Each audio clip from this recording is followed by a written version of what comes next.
Hey you, and welcome. My name is Mike. And what happened on a remote Californian mountain about 50 odd years ago still goes down as one of the scariest disappearances of all time. And as somebody who's covered just a couple of them, that is a statement I would fully agree with. Co-sign that to the fullest. Yuba County lawmen called this one of the more bizarre missing person cases they've ever handled. Their only hope now is that one of the search teams turns up something soon, or that someone who knows something will contact them and offer some helpful information. Somebody made them kids do this. They never done it on their own. That's all. I know they didn't. The Yuba County Five story is as terrifying as it is horrifying, not only by what they did find in that remote cabin in the woods, but by what they didn't find. And just thinking about how they even got there, nothing in this story makes sense whatsoever. Full disclosure, I covered the story of the Yuba County Five about 6-ish years ago, and I did not do a very good job of it then. And since reading Things Aren't Right by Tony Wright, an excellent book on the Yuba County Five disappearance, well, there's some crazy things to this story that have never really been touched on. So, let's give it a go.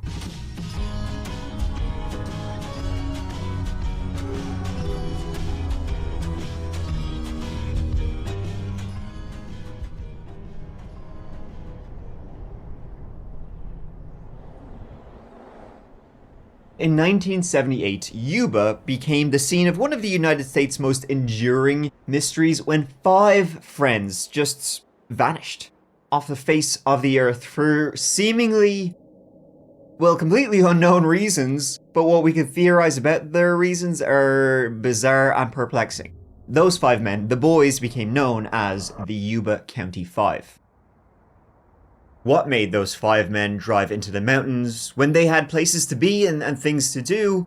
We don't know. Why did they leave the car? Who else was there? And what led to the horrifying circumstances at the cabin in the woods? Let's get into the who's who before we get into the why's why. The first of the 5 was 30-year-old Jack Doc Madruga. He gained the nickname Doc because he absolutely loved Bugs Bunny and Bugs Bunny cartoons, so he literally just walked around all day saying, you know the thing. Jack was one of the 2 military veterans in the group, and he was drafted to serve in Vietnam in 1968. He was very proud of his service, but he was even more proud of what his time in the military allowed him to purchase. And that was Madruga's turquoise and white 1969 Mercury Montego, his absolute pride and joy. This car is so important to the story of the Yuba County Five, you wouldn't believe. He kept it spotless. And when I say he kept it spotless, I really mean it. Like, Madruga would go completely out of his way to avoid driving on poorly surfaced roads. Like, he would drive miles and miles around just to avoid taking a shortcut where maybe the road might be a little bit uneven or gravelly or whatever. He just wouldn't have it. He once refused to take another one of the Yuba County boys, Jackie Huett, we'll get to him. He once refused to take him home just because the road was in poor condition. Jackie had to call his parents and get them to come over to get him. Now, Jack Madruga was known as, a pretty kind fella, but, that was kinda it. Other than that, he was known as shy and withdrawn, which are the 2 words you use when you really don't know anything about the person. Next, we have 29-year-old William Bill Sterling, who, he was a deeply caring, religious young man. Spent a lot of time, researching, studying at the library, getting his Bible studies in. Now, Bill had spent some time at psychiatric hospitals. He had been institutionalized by his family a number of times. He'd spent quite a bit of time at Napa State Hospital, and he could sometimes be viewed as a danger to himself or to others. That's why his family, they kind of sent him away there. One time, Bill was at Napa State Hospital and he got into an almost violent confrontation with another patient at the hospital. Like, people who were there who witnessed what was going on, it was either in the laundry room or the kitchen, but they said Bill and this guy could have killed each other. Bill's family believed that this other guy had maybe sexually harassed or sexually assaulted Bill, and he just snapped and lost it. More pertinent though to our story is that ever since he had gone camping as a boy, in his boyhood days, Bill just absolutely hated the outdoors. He hated the cold, he hated the snow, he just didn't like being uncomfortable or like being in the elements whatsoever. He just wouldn't have it. Jackie Huett was the youngest, he was like the baby of the five. He was only 24 years of age. Jackie was a farm boy and was described by everyone who knew him as a gentle and happy soul. He always did everything with enthusiasm and a big old smile on his face. He was also, though, considered to be the slowest of the five, with an extremely low IQ. For example, he was just unable to use the telephone. As in, Jackie just couldn't wrap his head around how telephones worked. But his family would say he wasn't as disabled as people thought. He had a bit of a lisp, which back in the 70s was probably enough to consider you disabled. And he was extremely good at outdoor activities. He shone when it came to camping, fishing, hunting. He could hold his own, like, absolutely. According to Jackie Hewett's mother, Sarah, Jackie and the next member of the group, Ted Weiner, were, again, absolutely, like, inseparable. Today, they would be, diagnosed with something, but back in, 1978, they didn't exactly have, you're just a bit of a character back then. Ted Weiner was the oldest of the Yuba County Five, and he lived with his mother, Imogene, and she would say that on the night he went missing, he was so excited about the following morning when they were going to do a basketball game. They had this little basketball tournament.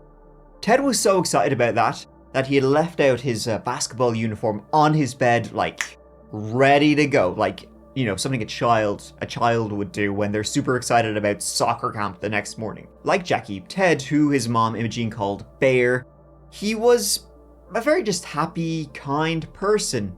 And though he wasn't diagnosed, in hindsight, hearing what people would kind of say about him and how he acted, around today he would be diagnosed likely as being on the autism spectrum. His sister Dorothy would say he was always happy and excited to meet people. When they were driving, he'd always be, waving at the window at passers-by, and he always just didn't understand why other people didn't wave back at him. Like, it was weird. So, like, basically, none of the four people I went through, Jack Madruga, Ted Weiner, Jackie Huett, or Bill Sterling, none of them were diagnosed with anything, though they likely would, all four of them, be diagnosed with some form of mild intellectual disability today, or be on the autism spectrum. Though they were never treated any different from anybody else, for good or for ill. It does seem that Jack, Bill, Jackie, and Ted were all raised by their families, in warm, loving homes, and each raised by their families to the best of their abilities. That is except for one person who I haven't mentioned yet. The last of the Yuba County Five, and possibly, I wouldn't say the most important, because all of them are important, but to the story, he's extremely important in that basically the fifth member is sort of seen as either both the primary victim or the primary perpetrator when it comes to theories about what really happened. His name was Gary Mathias. 25-year-old Gary Dale Mathias was the most recent addition to the Five, having only met a few months earlier through the Yuba City Gateway nonprofit program. Like Jack Madruga, Gary had also served in the US Army, though he hadn't been to Vietnam like Jack had. Gary was stationed in Germany and was frequently in trouble. As a child, Gary had acted out in ways that were written off as normal boyhood behavior. But now, as an adult, some aspects of his personality were a lot more problematic now that they couldn't so easily be chalked up to naivety. But like growing up, he played football, he dated, apparently he was awesome on the harmonica, and he was even the lead singer of his high school rock and roll band. Now, Gary also had a severe disregard for his own and for other people around him for their safety. Like, one example that caused probably a lot more alarm, or didn't cause enough alarm, was that he loved playing Superman, which involved him jumping from his garden shed roof. One time landed badly, both his legs broken. It wasn't until he joined the army, though, when, things you can get away with as a kid, as a youth, you go into the military, their kind of eyes are a lot beadier, fuses a lot shorter. And then it really became obvious that Gary Mathias' youthful folly, there's actually probably something more here. To make matters worse, Gary's time in the military, it featured a little cameo from several hallucinogenic drugs, which did not help Gary's issues. He was diagnosed as a paranoid schizophrenic, and he was sent back home to California, and back then he actually was worse. Less of a model citizen than he already was. He was arrested for for battering a police officer, for attempted rape. He would go into bars and grope women. He would break into houses. He would get institutionalized in a psychiatric hospital, but break out and go on the run for weeks, traveling up to Oregon, surviving on river water and dog food. All sorts of kind of wild stuff. So as you can imagine, when Gary was actually diagnosed with paranoid schizophrenia, he had a lot of trouble taking his medication. So he would kind of be off the reservation quite a bit. Eventually though, Gary Mathias did get himself into a steady rhythm, and by the time of his disappearance, his family reported that he'd been taking his medication religiously.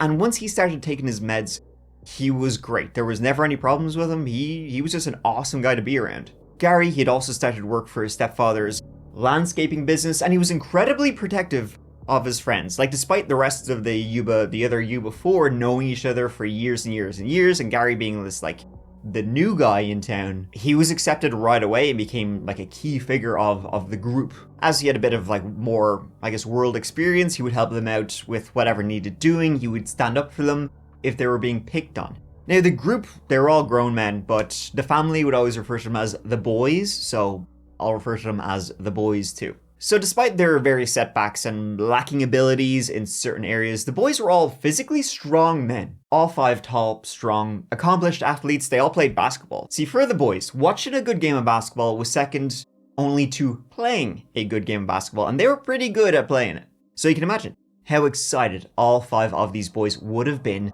with the 24th of February 1978 and the 25th of February 1978, when they're going to watch their favorite team play, and then the following morning they're going to play in their own tournament. The plan was for the fivesome to attend their team, UC Davis. UC Davis was playing an away game against Chico State. So that meant the fivesome squeezing into Jack Madruga's 1969 Mercury Montego, which, you might be aware, it's a 2-door car. And these are 5 big lads, so that must have been, probably wasn't the most comfortable ride.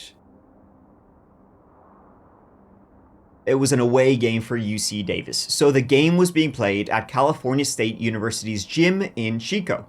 So it was February 24th, 1978, a Friday evening. They drove up there excitedly. Now from Yuba to Chico is very roughly, it's 50 miles, 80 kilometers in the distance. The journey, almost a straight line, most of the way being on this nice, clear, open highway. So it's a pretty easy journey, even in inclement weather. And it was foggy this Friday evening. The temperature was 48 to 54 degrees Fahrenheit, so about 12 degrees Celsius. But I mean, it's very hard to get lost when you're driving in a straight line. And it was a journey they made multiple times. This was not their first rodeo up to Chico. Jack Madruga knew the roads, he knew them well. The journey would take from Yuba to Chico take an hour and 6 minutes. It's believed they left sometime after 6 p.m, so they would have arrived maybe sometime after 7 p.m, 7:15 p.m.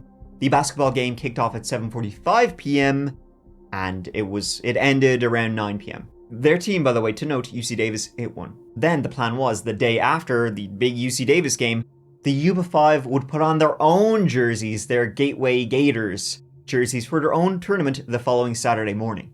See, the Gateway Gators team was organized by this community group in Yuba that helped people with, mental health issues, learning disabilities, get involved in sports and other activities. The following morning, Saturday, the Gators were going to play their own team. And not only was the tournament that was being held just outside of Sacramento, not only was the tournament sponsored by the Special Olympics, that tournament came with the grand prize of a all-expenses-paid week-long trip to Los Angeles, but more importantly, a trip to Disneyland. So needless to say, the boys, they were extremely excited to go watch their favorite team play, watch their favorite team win, then go home and get up and play in their own tournament tomorrow morning, of which they had a very good chance of winning. So after the game, you want to go home, you want to saw some good wood, and put in your best effort. Now, the boys were seen by multiple people in Chico, and the weekend got off to a great start. As I said, UC Davis won that basketball game. And so, after the game, the boys decided, well, maybe we should celebrate in style, if you know what I mean. I mean, celebrate in style. Because they didn't really drink. That involves candy and Coca-Cola. They dropped into Bear's Market in Chico. They popped in there. They bought a load of candy, sweets, chips, all that kind of thing. The boys got all these things, took their items to the checkout, paid and left with big shit-eating grins on their faces. The cashier, she even remembered seeing these 5 boys come in. She said she remembered them specifically because it was 5 grown-ass men, and she was about to close up shop because it was, maybe just right before 10 p.m. She remembered coming in. She thought it was kind of odd that these 5 men were buying a load of junk food. Out of the 5, the most she specifically remembered was Jackie, because the other guys, and they didn't stick out as if they were weird or off, they were just guys. But she said Jackie was just kind of like standing there, sort of slack-jawed, while the others picked up everything and then left. No sign of any disagreement with any of them. Then the boys left the mini market. And after that, nobody really knows what happened.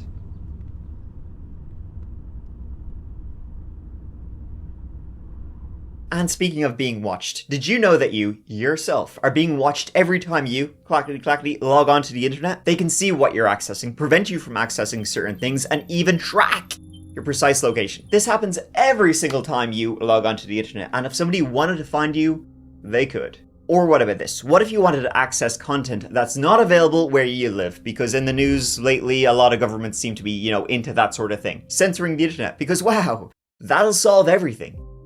That's where today's sponsor, NordVPN, is here to help. NordVPN ensures that no one can trace your IP address. It does that by routing your IP address through some other location. And they have a big ol' list of places to pick from. No one can track your physical location, and you can access content that some stooge said, nope, you're not allowed. You are allowed. The internet is for everybody. NordVPN is the absolute best in the business. It's the most reliable and it's the safest. And NordVPN's features don't, stop at being a VPN. Nord also has incredible features like Nord's MeshNet, where you can safely connect to any other device in the world. And also a password manager, a data scanner, a dark web monitor that gives you alerts if your credentials have been leaked, and Nord's threat protection that blocks the various websites and ads, it scans files, and it stops trackers. NordVPN's goal is, and it's always been, to make the internet better than it is today, free from things like online threats, surveillance, and censorship. And those 3 things seem to only be growing as time moves on. NordVPN's got your back.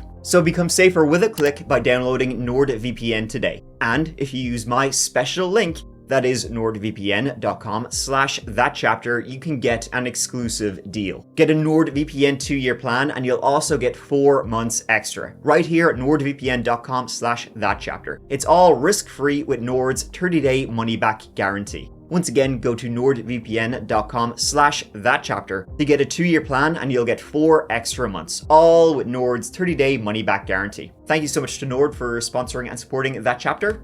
Let's get back to it. It should have been a simple drive home from Chico to Yuba, almost in a straight line. It would have been harder to get lost than to reach their destination. They could have gone south via Highway 99 or Highway 70. Both run parallel to each other and would have gotten them close to home. They took neither. Some of the boys, for sure, in today's age, would be diagnosed as being on the autism spectrum. And some people who have autism, they can struggle a lot with breaks in routine or with transitions. So it's pretty widely agreed that they wouldn't have suddenly, spur of the moment, decided to go into a national forest when they had already made clear plans to go home.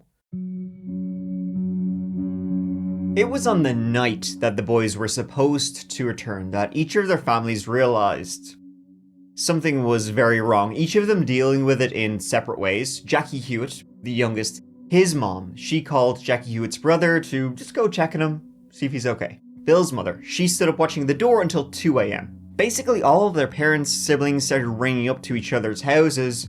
Is he there? No, he hasn't showed up here. Has he showed up there? No, no sign of him yet. And the hours are ticking by and by and by. It was by the early morning hours that all 5 of the boys' families realized they were missing. They began driving from Yuba to Chico, seeing maybe they just got a flat tire. Maybe they'd pulled off the side of the road for yada yada yada, something. They could not find them on. Again, it's a straight line. You can't really miss them. It was finally at 8 o'clock On February 25th, the Saturday evening after a missed basketball tournament, that Jack Madruga's mother, she called up to report all of the missing. Now, she had actually called up the morning, so like 12 hours earlier to report the missing, but she was given by the police, haven't been missing for 24 hours yet, so sorry. There's nothing really we can do. Have you tried just waiting around and seeing if they show up? Then, full 24 hours goes, police finally started doing something. What really happened remains to this day the biggest question of all, and it runs the gamut. From the boys simply taking a wrong turn, and then that wrong turn leading to a horrific turn for them. But the reality is even more bizarre and perplexing than that. Famously, Jack Madruga's mother, who called the police, Melba, she would say, things aren't right. According to the families of the missing men, the police weren't exactly jumping out of their skins to help in the search for their relatives. Unfortunately, because all of the missing men were legal adults, the police were kind of reluctant to say that they hadn't gone off of their own accord, and then the fact that they had learning disabilities, that didn't actually help the search whatsoever. In fact, it led to a lot of people being very apathetic about what could have happened. So they were kind of like, they'll turn up, I'm sure they're fine. The family, they began their own search, radio, TV, they took on, spreading the word. A reward of $1,000 was offered for information regarding what could have happened to them. The men lived with families in Sutter counties and were able to handle themselves well. They range in age from 24 to 32 and are all friends. Yuba County Sheriff deputies said the group was planning to drive to a basketball game 50 miles away in Chico Friday night. Authorities said they were driving a 1969 white and blue Mercury Montego, license number XQG 831. One possibility that local law enforcement officials are looking into is that the group may have had an accident. They've searched along levee roads and other not-so-obvious places like mountainous areas and the county's back roads. The mothers of the missing men met with sheriff investigators today to provide additional information. All believe their sons never would have disappeared voluntarily. He goes where he says he's going to go, and if he's going to be late at all, why, he'll call me and let me know. And he'll never stay out overnight. He's never done that. He's a very home boy. He always wants to come home. So this is causing... Very unusual. Very unusual. This is causing you to worry then? Very much so. The mothers fear that their sons may have picked up a hitchhiker who forced them to go somewhere else. Local law enforcement officials plan to search for the missing men until they're found. Marianne Alonzo for Channel 3 Reports in Yuba County. Police did get a few false reports, a few calls in, spotting them here, here, and here, but nothing major. It was then that the first clue in this disturbing mystery came. It was at 7:28 p.m. a Tuesday, so it's 4 days after the 5 boys, have last been seen, and a call came in to the police that Madruga's car had been found. It was not found near where anyone would have expected to find it. It had been found before on an unpaved road near Rogers Cow Camp. As you can see on the map, a very hard place to get to if you're not trying to get to it. Now, reportedly, it was a foggy night, but they were driving into mountain foothills. The roads were not totally paved, and there would have been snow. It would have been easy to see that they were going the wrong way. Again, this was a trip they had taken numerous times before. It was parked in the middle of the road, and it looked like it had been stuck in the snow a couple of days. The location made no sense as to why Jack would drive up that way, and knowing Jack, he would not have driven the car he loved so much on an unpaved road through what was likely a snowstorm. The car itself was in pretty good condition other than the driver's side window being rolled down. Now the Mercury was towed away where it could, be inspected properly. It was found to have a low-hanging muffler. Other than that, though, there was no signs it had actually driven over the rough terrain it was found on. It was odd. Maybe Jack had driven very, very gingerly. No bumps, knocks, any kind of damage really to the car. The fuel tank was indicating that the car had about a quarter tank of gas left, so it was not out of gas, and it wasn't damaged. And though the keys were missing, when they managed to start it up, no problem. The car was running just fine. There was absolutely zero problems with the car. Inside the car were several programs from the basketball game they had just attended. Somebody had been writing notes, which were just statistics from the game. They found empty candy bar wrappers, just kind of junk like that. And then they found some maps in the car as well. They were in the glove compartment. Other than that, though, there was absolutely no sign as to where the boys might have gone. When they arrived there, they did find a lot of footsteps around the car, but they couldn't tell if that was the forestry worker, passers-by. The car had been here for likely, 4 days or whatever.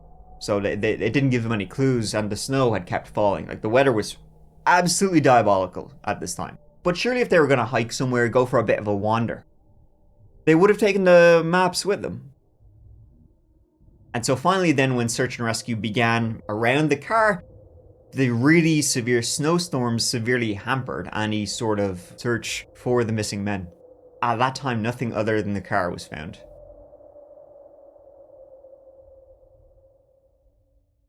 It was around the same time as the car was found, that a man named Joseph Shones came forward saying, guess what? Saying he had been there, where the car was found, near Rogers Cow Camp. He'd been there the Friday night, and he had seen Jack Madruga's car pull up. He had seen them because he had been on that exact same road. He'd been on that exact same road where the car was found, but he'd been up ahead of it, much like with Jack Madruga's car, stuck in the snow. He had been driving his Volkswagen. He said he had been driving his Volkswagen up on this road and was checking the snow because his family were coming over and he wanted to go skiing with them, so he was checking the snow line. He had gotten stuck in the snow. He'd gotten out, started pushing his car. Then his ticker just gave out. Got a heart attack.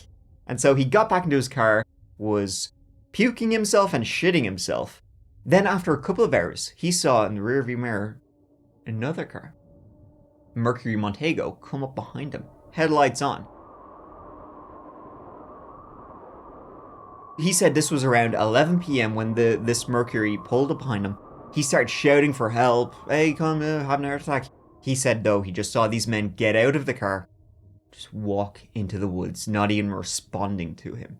The thing about Joseph Shones, though, is that he was a liar, a drunk, and a thief. Bullshit artist was the word pretty much everybody used for him, and why he was there, to this day, we still don't really know, other than he'd been drinking in a nearby bar hours before he ended up here. Now, when he called the police to report seeing the missing men, he did so from the hospital. He said, as I said, he'd been up there trying to check the snow line, had a heart attack in his car. He then said he heard a strange whistling sound, and then he saw the Montego pull out and the men get out. So he was calling for help because he believed he was in trouble, but he said he went into some weird dreamlike state up in there, and he couldn't really tell what was going on. And he said there actually could have been somewhere between 2 and 12 people. That somewhere between 2 and 12 is a lot of people. He said he also saw a woman and a baby with them. He said they wandered off into the woods. He stayed in his car a bit longer before realizing, I need to get help. He started walking back down the road, walked past the Montego, actually got in to Madruga's car and said he saw what looked like kids' things in the car. Now that could have just likely been the empty candy bar wrappers, soda cans, that kind of stuff. But he said it was very weird in the car. It was just something off. Eventually got out, kept going, found help. He'd also tell his wife, not the police, that he also saw a pickup truck arrive at the same time as Jack Madruga's car did. A pickup truck was following them, and it arrived with them. And he saw men, just in general, get out of Madruga's car and get into that pickup truck, and then they all drove away. The thing about Joseph is he told multiple versions of this story. Now, weirdly enough, and you won't believe this, is that when the police were questioning him, and they questioned him numerous times, and his wife numerous times, they got the distinct impression that he was lying. It seemed like Joseph Shones they knew he was lying, and he said, quote, "I get the feeling you guys think I know something about these dudes. Do you?" Sadly, Joseph Shones passed in 2004, so his stories and the variations of them is all we have, as possibly the last witness. Despite the sluggish start to the official search, authorities did ramp up things with the local sheriff's office, providing every deputy they could spare. They were joined by dozens of volunteers, dogs, and even off-duty deputies from surrounding areas. The boys disappeared within Plumas National Forest, which is mostly in Plumas County, but does stretch into northern Yuba County. Plumas is at the foot of the Sierra Nevada mountain range, so the elevation and terrain really didn't help with the search, even without the thick snowfall. The area where the search began, at the scene of the abandoned Mercury, was at an elevation of 4,500 feet, with nearly a foot of snow around the car, and that was before the severe snowstorms during the search. Despite authorities bringing in snowmobiles, mounted deputies on horses, and four-wheelers, they even tried helicopters and planes, but the going was as slow gets. By the middle of March, they had found nothing. Any potential tracks were long gone, covered by fresh, heavy snow. So, weeks after the boys vanished, authorities were still searching within a 2-mile radius of the car. And 3.5 long months after the five boys had gone missing, the search was called off. Now that, it was getting into springtime, it was hoped that with the snow easing off a little bit. I mean, it never really eases off when you're up in these mountains, but at least it was going down a little bit. Maybe the search might resume, looking for these men. In the end, though, that wouldn't be necessary. Now, at this time, with no sign of the boys, people were having their theories of what actually happened. The Elements, misadventure, Ted's mom, Imogene, she believed that they'd gotten in some trouble in nearby Forbestown or Brownsville, which are 2 towns just south of where Jack Madruga's car was found, and there was rumors of, well, these were towns a lot of young people went to, and they had a little bit of a drug problem. And so people began to speculate that they were being held captive, that they'd run afoul. Somebody in this area, in the hills around this area, and in these foothills, it was known that they grew marijuana. So there was a lot of rumors that they had become involved or ran into somebody. Gary had actually lived in this area previously and had been known to self-medicate before he was actually medicated. And so he knew quite a lot of people in this area that allegedly he was eager to see because he hadn't seen them in a long time. So there was theories that maybe Gary had made them drive over here to meet up with somebody, maybe get some drugs, even though Gary was clean and doing great. Maybe he had wanted some weed for some reason and they'd gotten into trouble. Then their car was dumped, on the mountainside. Whatever the reason, the car didn't get here on a whim. It wasn't in their nature. There had been some force that had taken them here. In March of 78, in fact, a woman named Debbie Reese, a resident of Yuba City, she said she would come forward to the police and say she had been called 4 times over a period of days by some unknown caller. The calls were very, very quick, but all they said was that, they knew what happened to the men.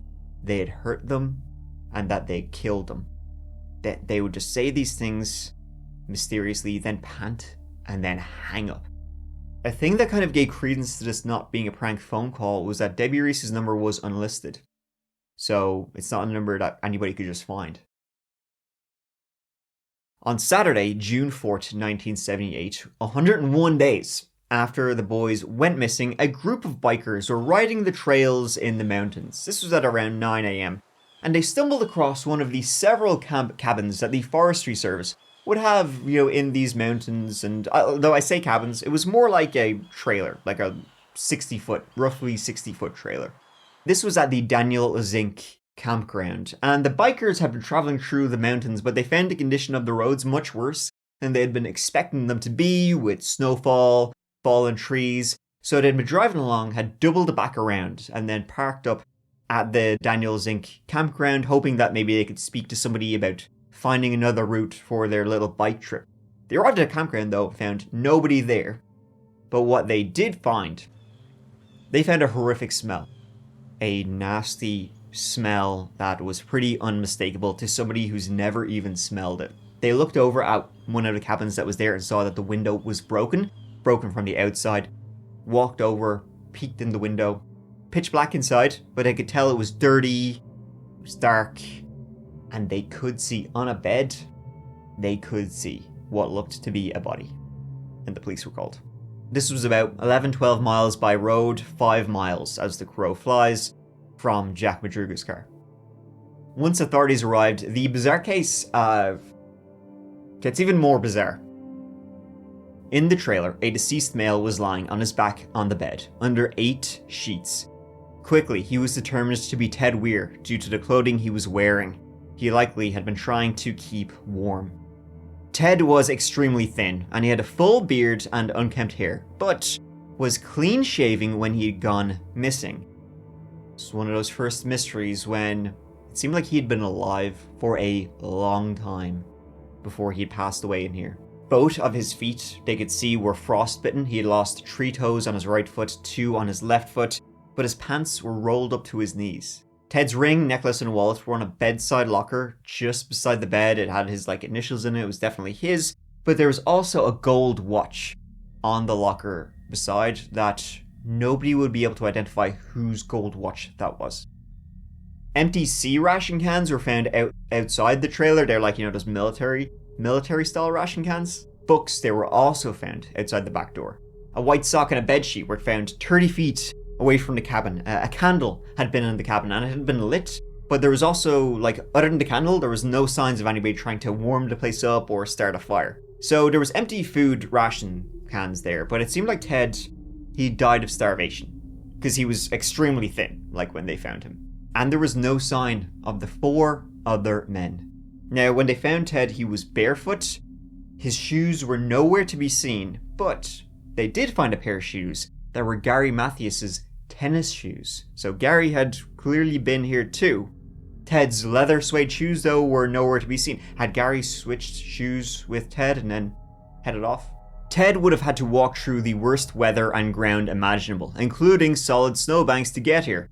There were plenty of provisions in the trailer, both for warmth and food. That's literally what these trailers are designed for. Not only was there a ton of wooden furniture and dry survival matches that could have easily been used to make a fire, no work was even necessary. The trailer had a full propane tank that would have heated this cabin for basically as long as they needed it, along with flames for cooking, boiling water. Literally, all you had to do to get heat, rather than wrapping yourself with 8 blankets, was to go out, turn the valve. Voila, you got fire. And it seems extremely likely that one of the 5 men would have, known this or have found it. Then there's the food. They found several ration cans there that had been emptied and eaten. More than about 30 had been emptied and eaten. But there was also another main food storage locker that had been unopened. And all that kept that locked was this flimsy little lock. They would have easily been able to break that open and get even more food to keep them going. Another little interesting thing was how those military rations had been opened. They had been opened with a T-38, which is a military can opener. Now, something a lot of civilians wouldn't even know where to begin how to use. But Jack Madruga and Gary Mathias had both served in the military and would know how to use it. Some other military ration cans were found just by somebody basically breaking it open, ripping it open. So Ted Weir was definitely here, Gary Mathias was definitely here, Jack Madruga was possibly here as well, having done military service too. Maybe they had been looking after Ted if he'd gotten in trouble, and then still doesn't explain what happened to the other 4 missing men. He was found inside the trailer, lying on the bottom bunk with 8 sheets pulled over him, in apparently an attempt to keep warm. His shoes were off, and we surmised that his feet were probably very frostbitten, and that it was an attempt to alleviate the pain by removing his socks and shoes. And the biggest oddity was just the amount of time Ted had been alive before he was found, while the search of all of them had been ongoing. It wasn't like he'd gone from the car to the trailer and then just passed away after a couple of days. Ted had been freshly clean-shaven on the night the 5 of them disappeared. He was then found in a cabin with long, unkempt curly hair and a full beard. And that doesn't happen overnight as much as I wish it could. Also then there was a sheer amount of weight he had lost. There was a lot of food found in here, so that could have kept him going for a while.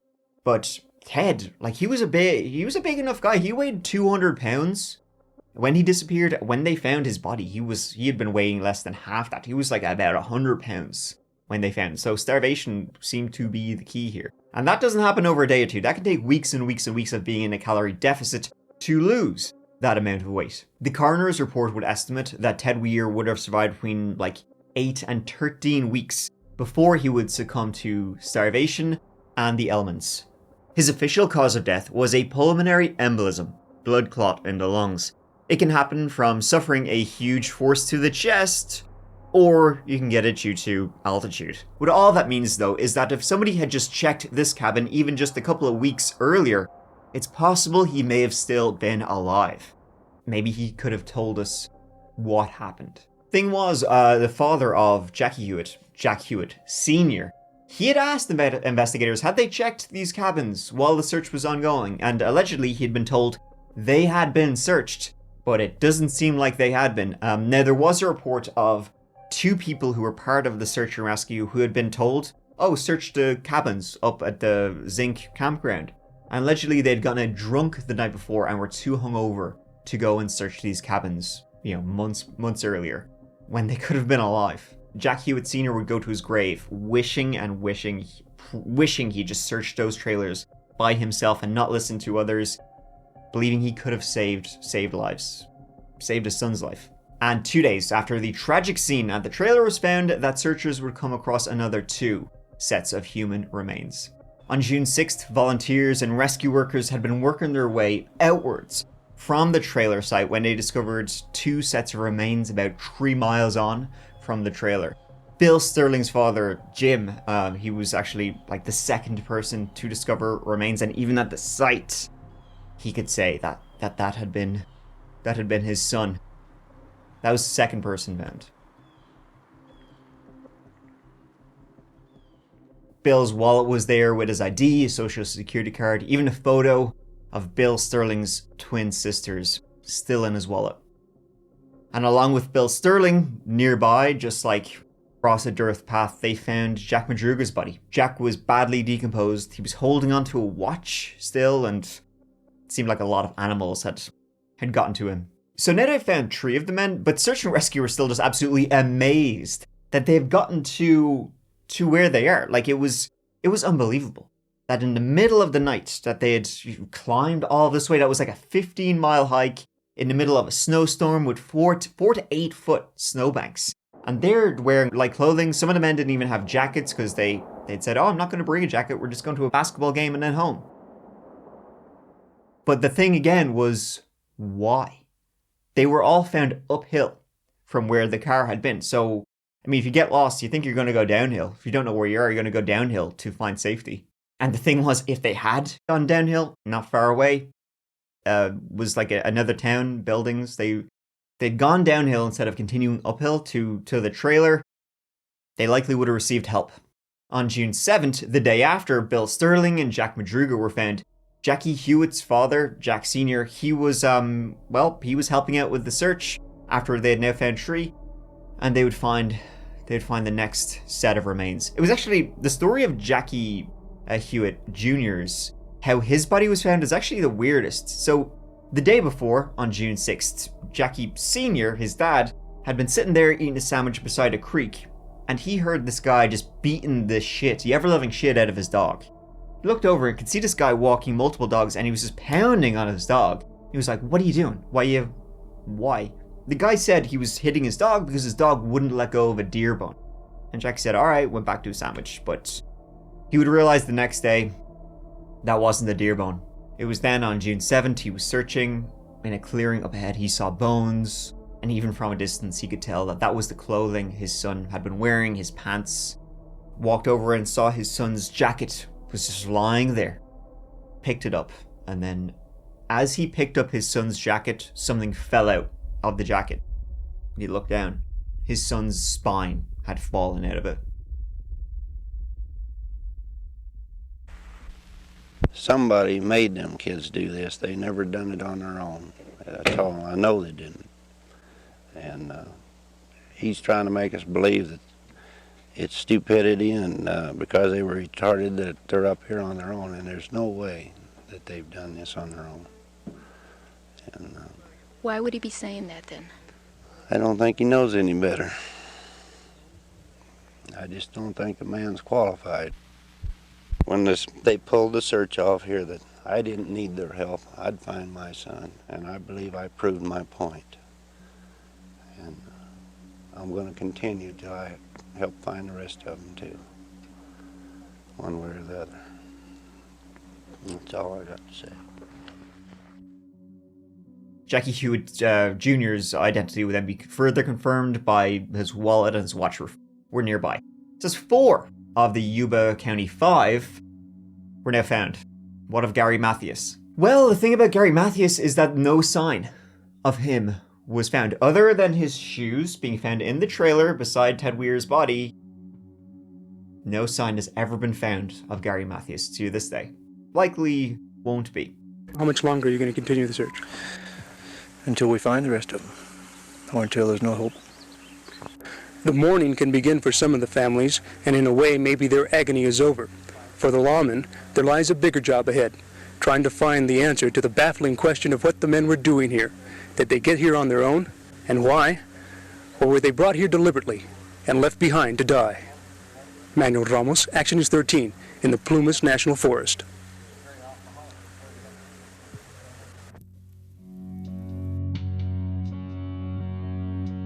Searches went on for months and months and months, but they slowly just wound down, finding nothing really more. Now, the following year, in 1979, a call would come in saying that they'd seen Gary Mathias. This is in San Joaquin, which is a little bit away.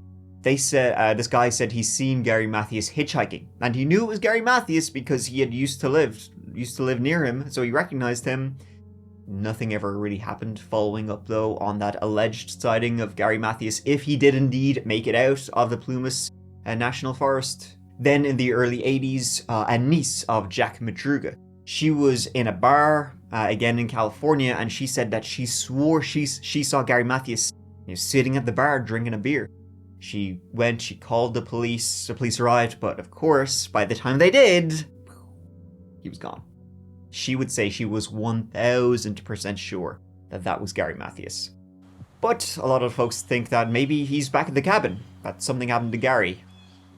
Unfortunately, due to Gary's mental health issues and nobody really knowing what the hell happened to the Yuba County Five, and one of them still unaccounted for with these alleged sightings years later, well, a lot of people are pointing the finger at Gary. And the fact that he was diagnosed with paranoid schizophrenia led a lot of people to think that, for whatever reason, after that basketball game, he had snapped, forced them to drive up here for whatever reason, and then possibly murdered them or something. Gary quickly became the target of most theories, with the only one unaccounted for, which is natural, I think. I mean, he's the only one who's unaccounted for, therefore, did he do something and then run away and disappear into the night? So let's get into the possible theories about what happened to the Yuba County Five. Well, Gary's mental state, that's the matter for debate that has been long queried about this whole incident. As soon as newspapers got a hold of his diagnosis, rumors began that maybe Gary stopped taking his medication, that he had a breakdown, that he snapped and turned on his friends. Now, the sad truth of this is that it's really just rooted in ignorance about what paranoid schizophrenia does to people, it does to Gary, and statistically, people who are diagnosed with paranoid schizophrenia, they are more likely to be the victims of violent crime, not the perpetrators. Yes, Gary could be aggressive when he was off his meds, but he wasn't off his meds. Now, if the whole incident in the trailer, and we don't know what happened in the trailer, but if there had been an incident in the trailer that had lasted weeks, maybe he could have become aggressive. But that doesn't account for the night of, when it all started, and he was on his meds and people said he was great. Even still, in his wildest days, he never showed the level of violence required to murder 4 of his friends. And I mean, you have Ted Weir. I mean, all of the boys found were believed to have died from exposure, deaths relating to exposure. There was no, knife wounds, guns, that kind of thing. So even that doesn't make sense. And even then, just statistically, Gary Mathias taking on 4, they were all big, strong fellows. Gary taking on 4 of his friends doesn't seem likely. If Gary had, say, snapped, it's likely Jack Madruga would have just kicked him out of the car. Then there's the someone else was involved line of investigation, which I think, honestly, is the only one that kind of makes sense. Now, though no one has ever been arrested or even named by the authorities as being involved, well, there's one suspect in the minds of many of the victims' the boys' family members who was not on great terms with Gary Mathias. And this is when I come into what I said at the start. Some people believe A, that Gary was the perpetrator of what happened, which I don't think was likely. B, what was more likely was that Gary was the intended target of what happened, and the other boys were just in the wrong place at the wrong time. That someone had been after Gary and then forced them to drive to where they would be found. The theory stems from contemporary rumors that Gary was having trouble with a local bully type fella, someone he was genuinely scared of. There aren't many details, and for obvious reasons, the person hasn't been publicly named, but family members believe it. There had been an incident back in December when Gary got into a fist fight with a guy who was dating, I think it was Jackie Huett's sister, and then after that, they'd just always been on very, very bad terms, so there was theorizing that this guy had followed the boys, but was looking for Gary specifically to Chico, looking to jump them, far away from home in a place where maybe they might be more vulnerable. There was rumors that after they left that little mini-mart, where they bought soda and candy and all that stuff, that there had been altercation outside between the 5 boys and either one person or a group of people, but that's never been substantiated. They had either been forced to come into the Plumas National Forest, maybe by a pickup truck, or they were trying to escape from somebody else, that they had been chased up here and were trying to lose them, and in the process they went to the most remote place possible to lose whoever was chasing them, and they ended up where they did. Then they ran, the car got stuck, they ran, and they found this forestry trailer. The reason why they didn't light the fire was that they were worried of, again, 2 things. One was alerting whoever was chasing them to their presence if they lit a fire in here. And the other one is that they were scared of getting in trouble with the authorities. It's believed that out of 5, Gary was killed first by whoever was chasing them and forcing them up here, and his body was thrown in the Oroville River, and hence why his body has never been found. Who knows? This bully guy was allegedly acquainted with Debbie Reese, who, if you'll remember, in March received all of those phone calls saying that they had hurt the boys, killed the boys, and if they were acquaintances and Debbie's number was unlisted, it would make sense he would have her number. It's not authorities, though, favorite theory about what happened. According to the area locals, the fact that the boys ended up where they did only makes sense if either they wanted to or someone made them. This is simply down to the layout of the land itself. Yuba, Sutter 2 are both pancake flat as far as the eye can see. They are even referred to as the flatlands. The drive from starting point to destination for the Yuba 5 was a straight line, literally, straight up the freeway. So if you ask the people who live in Yuba or in the neighboring counties like Butte or Sutter, they'll all think there was more to this story than a simple wrong turn. That includes relatives of the missing men like Melba Madruga, Jack's mother, who believes that maybe they picked up a hitchhiker on their way home, trying to do their good deed for the day, and then forced them at gunpoint, at knife point. And they were all said, all of the 5 boys were said that, like, if somebody had a gun, they would comply, which you should, to whatever they wanted to do, so they were led astray that way. The hitchhiker theory, I don't really buy either, though. I mean, you got 5 big lads inside the car, a 2-door car. There likely wouldn't have been room for another passenger to pick up. And then you'd have to be a fairly ballsy hitchhiker to try and take on 5 men. Every time, though, the police have gotten a new lead or a new story, they followed it up. They have done their due diligence, but it just always leads to another dead end. If you believe the police, of course. Now, I'm not going to go heavy into this, but many people think that there is a cover-up in this case, and that is due to a number of police officers and sheriff's deputies in this area later making the Brady list, which is basically a list of corrupt police. Were the local officers covering something up? Do they know more than they let on? Or was it just negligence? They say never chalk up to malice what is more likely stupidity, so I got a feeling that's more likely in the case, like with the alleged story of the 2 search and rescuers who were meant to search the cabins at this campground and were too hungover to. Supporting, of course, the someone else there statement was Joseph Schoen, who has proven himself to be, well, he has admitted he was delirious and in incredible pain due to his heart attack. He claimed he had a lot of heart attacks in his life. So you really can't be sure. Even he would say, though, that he wasn't sure if he was hallucinating or no. I mean, he did see a baby and a woman and 2 to 12 people. And who knows what else he's seen. I mean, the pickup truck. He says he saw arrive behind Madruga's Montego. That pickup truck. If there was another car there, then that changes the entire case, because then they had been followed up there. Then they had been chased up there.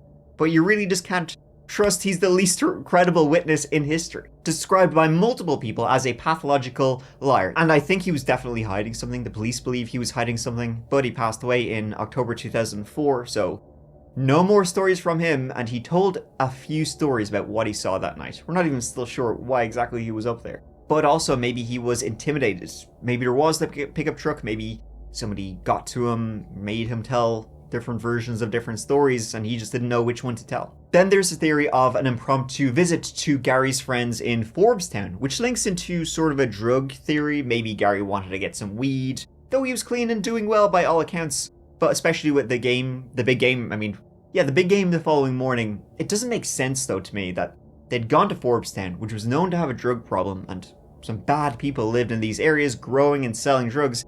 It just doesn't make sense to me that they would go there and something would happen. I mean, it was after a big game. It was already 10 p.m. by the time they were leaving Chico. They wouldn't be home it'd take them an hour to get home. They were all excited and raring to go to be up early for this big basketball tournament the following morning. Why would they go on this random trip to go and buy drugs from some of Gary's friends he wanted to see in the middle of the night? But let's say it's true, and for some reason they did go to Brownsville or Forbestown, where Gary used to live, and he knew people, and he knew some bad hombres. Maybe they'd gotten in trouble with some drugs, some gangs there, and they were chased up into the mountains by a pickup truck, and then they fled. They got chased up in the mountains by a pickup truck. They got stuck in the snow. They ran into the woods. They were too scared to light a fire in case these drug dealers, who maybe the Yuba County boys saw something, did something, said something, heard something. Yeah, that is another theory, is the drugs theory. Gary knew people in Forbestown, maybe some of these drug dealers.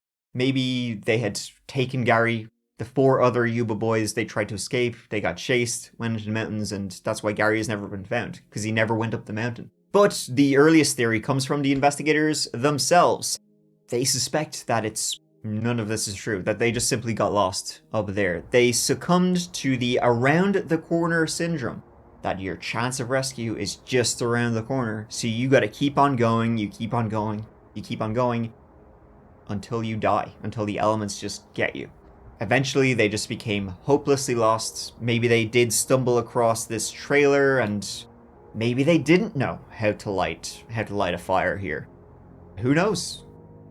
But again, that's the simplest explanation for what happened and why they were found in such a state, but it really just doesn't explain a lot. If you were hopelessly lost, why not go downhill?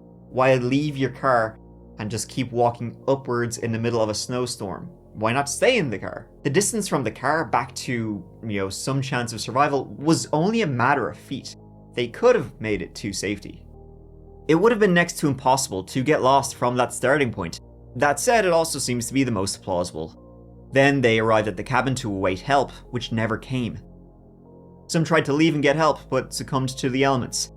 As of today, all 4 of the men's deaths are considered open cases, still being investigated, suspected of foul play and homicide. The same goes for Gary Mathias, who to this day remains missing but is, considered long deceased. To date, the police consider Gary to be a victim of foul play, likely homicide. Very likely he died same time the others did, and it's an extremely tragic story that the family deserves answers still to this day. They're still asking for them. Sadly though, too late for many of the closest, parents who tried their hardest to solve this. It's almost 60 years later, so the possibility of this being solved, extremely unlikely. Though this is often called America's Dyatlov Pass, the real Dyatlov Pass in Russia was solved not long ago, so you never know if we might finally get answers to this extremely scary mystery. And there you have it. It is an incredibly heartbreaking case. You can imagine the boys in the cabin, whoever made it to the cabin, just waiting and waiting for help, not understanding what was going on, waiting for help that never came until maybe some of them decided to try and risk it and ended up succumbing to the elements not far from the cabin.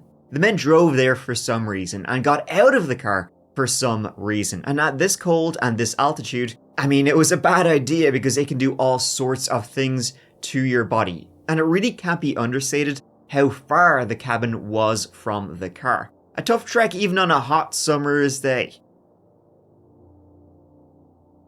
So to me, this is a case full of impossibilities and implausibilities. Who would follow them all the way out there up on this remote mountain? Why would they get out of the car? And the trek from the car to the cabin was a hike. It would have taken a long time. Either they would have followed a road and there was another path here which also led to the cabin, or they would have just trekked through hills and ravines through like feet of thick snow. How could they manage that? And it doesn't seem like all of them did.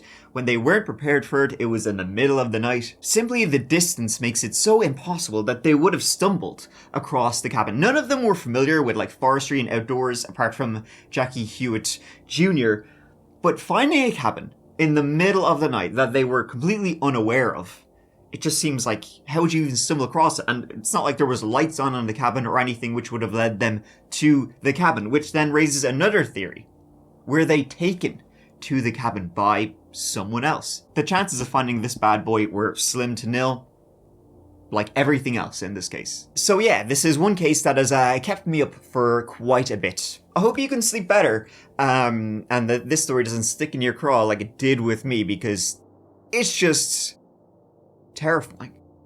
It's absolutely terrifying. It's crazy, batshit, and incredibly spooky, but you know, sure, what else would I be talking about on that chapter? Sure, it's just par for the course around here. And that'll do it for this whole video.